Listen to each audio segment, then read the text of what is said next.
Question number one. This is like trivia, but the answers are made up. You can buzz if you want to. Okay.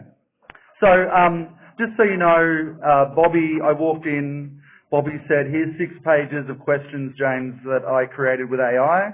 I hate AI, but they're good questions. So that's all right. Some of them are posed directly at me, so I may put on maybe an Irish accent when I ask those questions so that it doesn't sound like I'm just answering myself.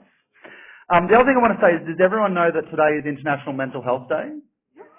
Yeah, so happy International Mental Health Day to everybody. I don't actually really know what that means, but I hope it was an enjoyable day for everyone.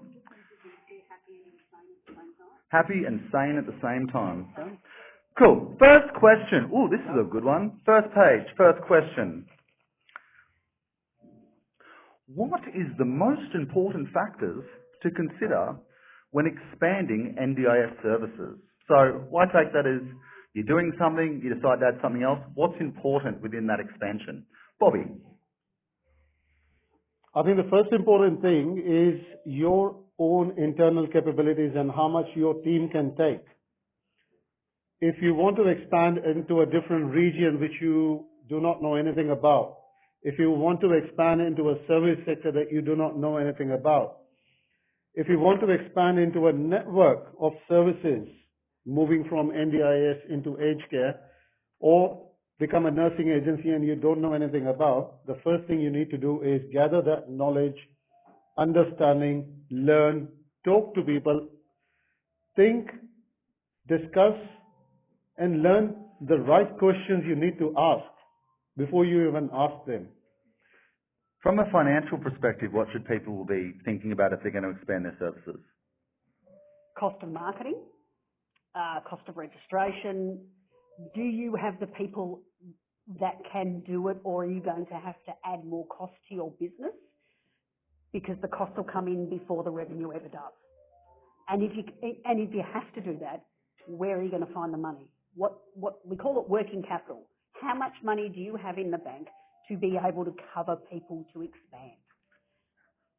And it will impact your cash flow. And to Con, looking at that probably from like a business or a brand perspective.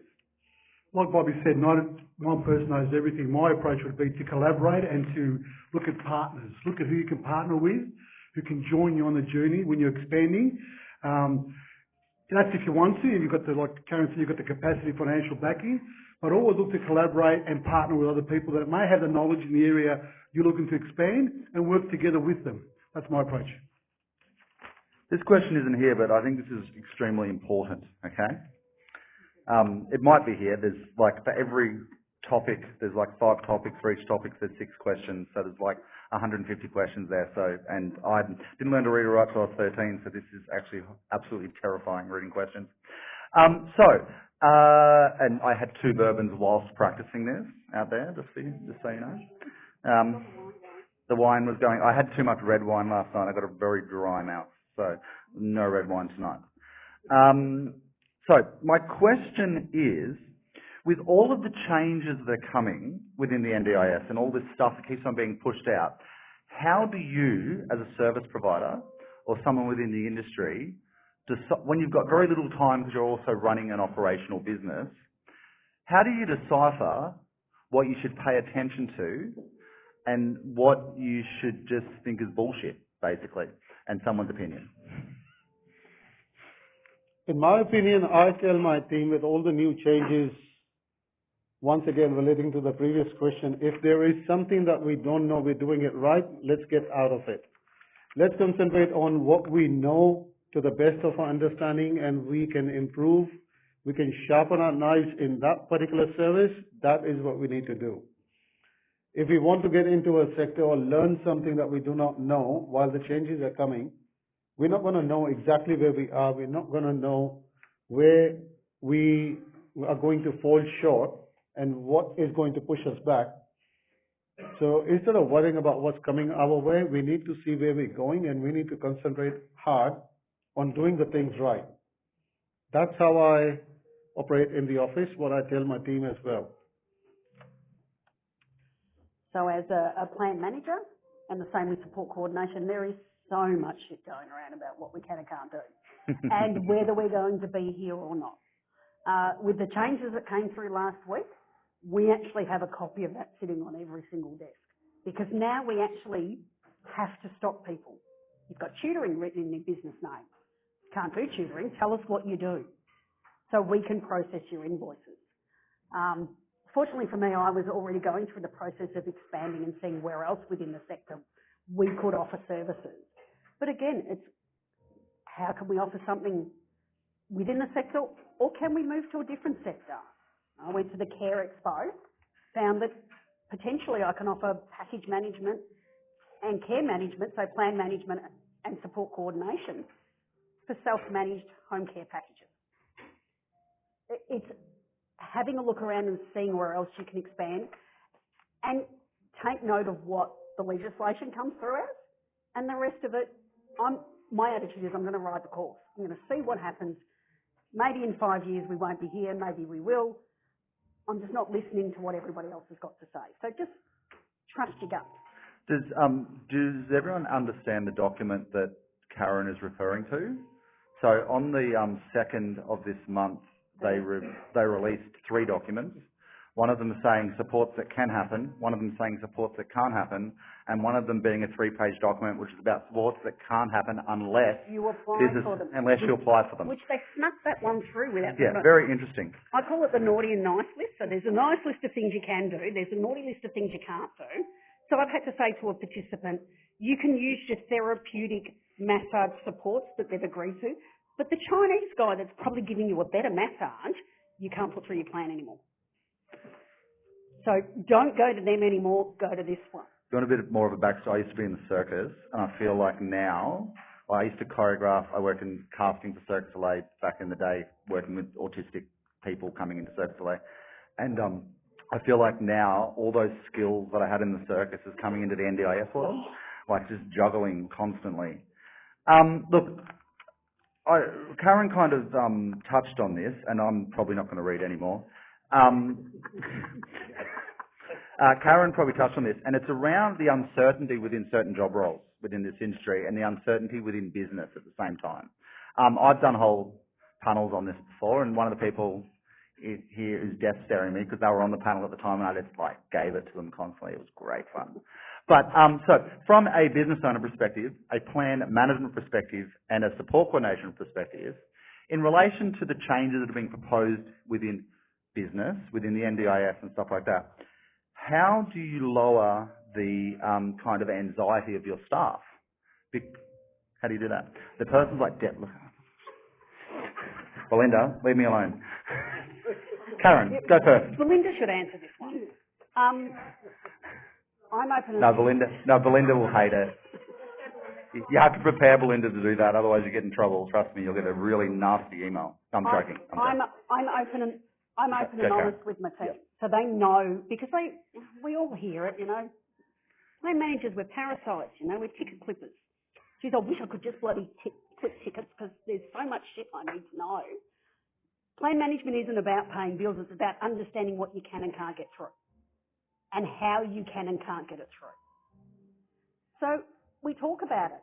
I also make sure they're aware of the other areas that we're looking at and the things that we could potentially be doing and where they fit into that as well.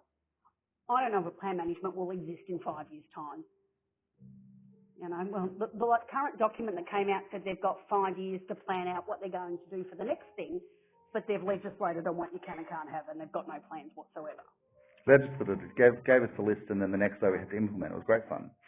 And, Billy Boy's off to his fancy new job that he got because the Chancellor of the university helped write the review. Nothing is going to happen. This is being recorded, yes? Yeah, cool. Yeah. And I'm not known for being politically correct, so I share all of that. We just keep it open and honest and share it so that they get it, because I can lose my shit too and get stressed about it as well.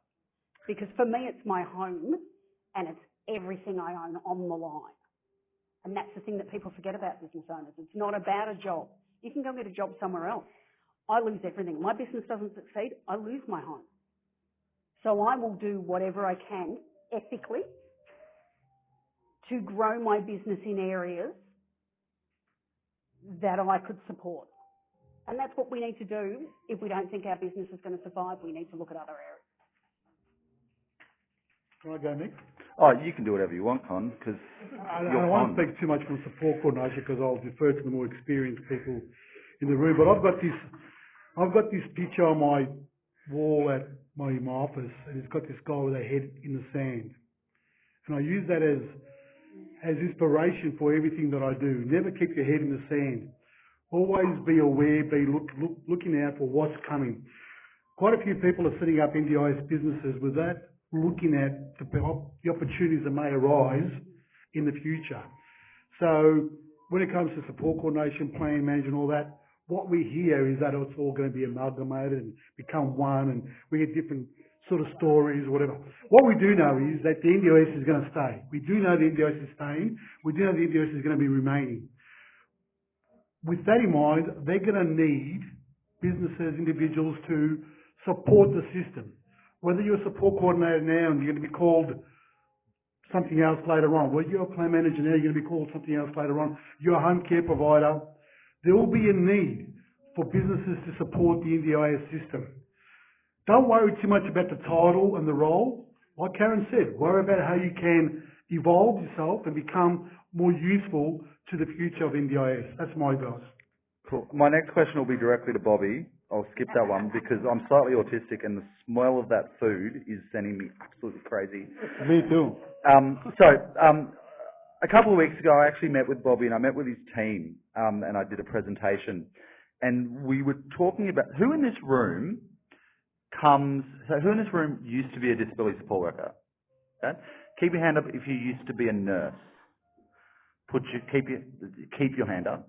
It's like I'm adding to people. So if you used to be a disability support worker, you have one hand up, and then you add to that. Cool. Put your hand up if you used to be a youth worker. Okay. Put your hand up if you have a bit of a backstory, right, like mine, that you haven't really told anyone about within the company or people around you. Okay. What we were talking about is in this industry, we have people that are really, really important to our business that do not have practical experience in working with, they do not have face-to-face, they do not have diplomas, they don't have degrees in working with people. Our administrative staff, our rosterers, I always use the story, you have a rosterer they've been playing Tetris for 5 years with your clients, right? And then after 5 years, one of your participants passes away. Okay, do they have those coping mechanisms, that kind of stuff? So with having a relatively large team and quite a culturally, linguistically, kind of probably a very diverse team, how do you manage the management of your staff around the trauma or the situations they may come across which are not within their skill set? Here you go, Bobby.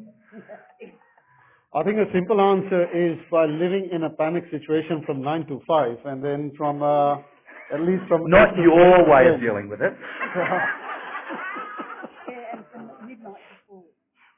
Belinda definitely agrees with me. It is not easy for sure. Training a person coming from a background where you have no idea about what you're doing into an ever-changing NDIS culture. Like the previous question what James put out with the new changes coming on board from NDIS, how do you train your team to be ready?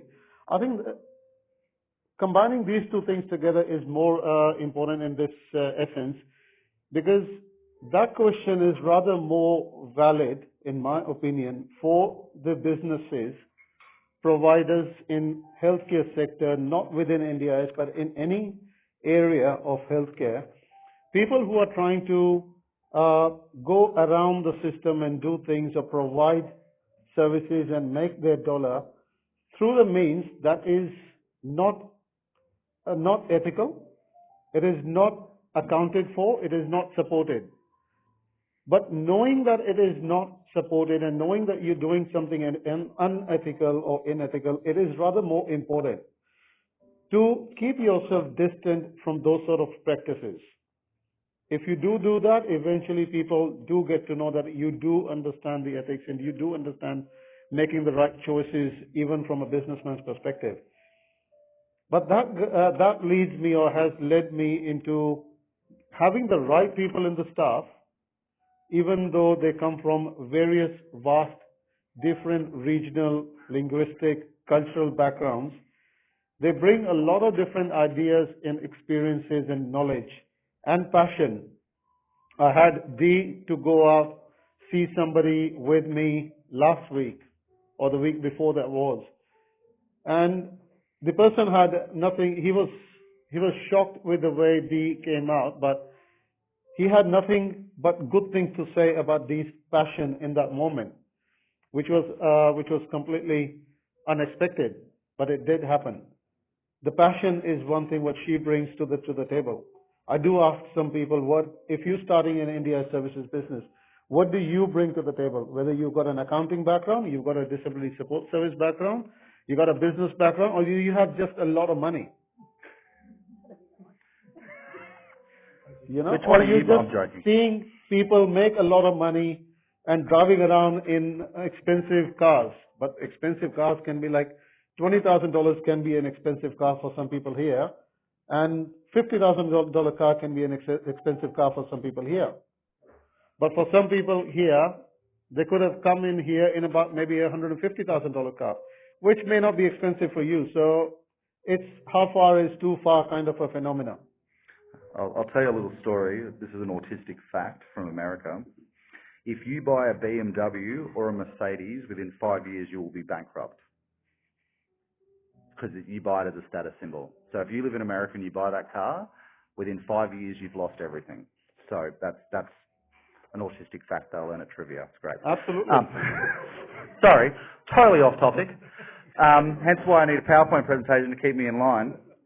What I want to do, because I can smell the food, everyone wants to network, is I want, firstly, when we go to network, I want everyone to take on how you should be talking to each other and how you should be interacting with each other and how we should be talking about our histories and what we bring to the table, not what we do, in theory. But also, I want the panelists to probably give, 7 words, because it's more fun than having everything on one hand. Just give us a few words. If you could give one tidbit to everyone in this room, one learning that you could just say, hey, I'm happy to print this on a shirt and give it to everyone and say, this is what you need to think about. What would you leave with everyone? I'd say when you introduce yourself, start with why are you doing what you're doing? Why did you choose to be doing what you're doing? Start with that. I like to talk as well.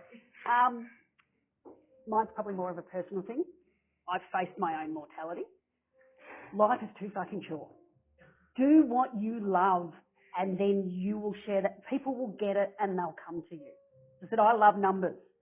I can't do what you guys do, but I can help you do it so you can help other people. Do what you love and people will get it. Is there more than 7? I'll keep mine to 7, James. Well, you just got to 3, so... Seek first to understand before you pass judgment. Ooh. Seek first to understand before you pass judgment. Okay, cool. Okay, and I'll good try, Con. Good try. And I'll probably leave it with your biggest learning is probably, and it's going to be more than 7 words because it's me. Fine, I'm in charge. Your biggest learning is probably understanding what you can't do. Once you understand what you can't do, you really understand what you can do, and you understand who you need to talk to help you provide that service to other people. So really look within yourself and what you can't do. And Bobby's taking that microphone. I'd watch out. Quick, go run for the food. I was thinking of asking James this question. With your experience in the NDIS sector and a lot of gaps that you see every day, how these people here can help fill those gaps, if they can. I am a storyteller. Look, to fill a gap, saturated markets, all the other stuff, but to fill a gap, one, you have to understand where the gap is, and you have to understand how you can fill it. Just because you see a gap doesn't mean you can fill it. So I used to work in SDA, and I was working with a guy that was Vietnamese, and he was an investor, and he really, really wanted to invest in SDA housing. Really, really wanted to do it. like really, really, really. And what I said to him is, that's great, there's lots of people investing in this. There's whole things happening in the FCA market at the moment we won't even talk about. But I said, what is the gap? And he goes, what do you mean? I said, what is the gap in FCA? And he's like, I said, well, you're Vietnamese, okay? From my understanding, and I am the definition of white toast in theory, like there's you know, like I am white toast in relation to ethnicity. And I said to him, what I understand, my wife is European and there's multi-generational living. And in her family, it's very, very rare that you would give up a family member with a disability to move into another house. You would just hold on to them, okay? And there's a lot of communities in Melbourne that are like that. And I asked him, if your child had a disability, would you send them to a disability house, or would you hold on to them for the rest of their life? I'd hold on to them. What would make you send your child to a disability house? He said, if they were really, really naughty. I said, that's not the answer. But, so what we looked at is I was actually at his house and I said, what is in your house that's not in mine? So what do you mean? And there was a wok burner and some other stuff. And I said, if I had a house that was what you deem as appropriate to live in theory. So what we ended up coming up with is we found a supports organisation that was only Vietnamese speaking that was going to do the supports in the house. We designed a house where the kitchen had, so normally in an FCA house you'll have a 6-burner induction cooktop so people can't burn themselves. We had a 4-burner with a wok burner, okay? Then, in the al fresco area, instead of having a barbecue, we did the exact same thing. And I'm going to tell you something, there is very little difference between a raised garden bed and a market garden. Very little difference. So when you put the raised garden bed in the back for people in wheelchairs, it's just like having your garden in your backyard that a lot of people have. So we took that to market. We took a house that was slightly different, it was in Sunshine, slightly different, okay? Very, very slightly different to all the other houses. And we said, these are the support workers, this is what they're going to speak, blah, blah, blah. On that house where there was zero inquiry generally, like I was like, do not go into that market, it's silly, there's an oversaturation. Because we looked at a market that was slightly different to what everyone else was doing, we had 30 referrals for 3 participants. We were then able to pair them appropriately. That was because we slightly changed the status quo in relation to what that house was going to be to open up a new market. So when you look at what you're doing, think about what are those little bits that you can change. So if everyone's doing the same thing, how do you define who you are as a person or as a business? If you can just slightly change it, that's the definition. And when we talk about all the changes coming to the NDIS and navigators and whatever it is, big businesses, the big 10 are always going to be there. Okay, no matter what they do, people are going to keep on sending referrals to them because everyone knows who they are. If you're a small business and you have not defined who you are within the next couple of years of what you're really good at, you'll fall over. You'll be lost. If there's 651 providers that can operate in Epping and there's, registered, and there's probably, there's 470,000 registered providers within Australia, that's an extremely saturated market. So if you start in mental health because you're good at mental health and then you decide to go into high physical supports, you dilute your brand. And in diluting your brand, you might actually, in longevity, lose people referring to you. So that was really long-winded. The food smells great. Thank you to the panelists, and thank you for you guys for coming. Eat and mingle. Thank you. Finishing it up for the day, I just got a quick 2 slides talking about how you can send us a reference to Wise Healthcare. It's through the intake form we've got on the website that you can save as you go, as you provide us with the necessary information, what we need to have a participant on board. Besides that, I've got some of my contact information. You can take a copy, give us a call, send us an email, visit us online. If there's anything we can help you with, any participant that we can look after, that we can support along your side, happy to do that. Finishing off, thank you so much for listening. learning something new, do enjoy the food.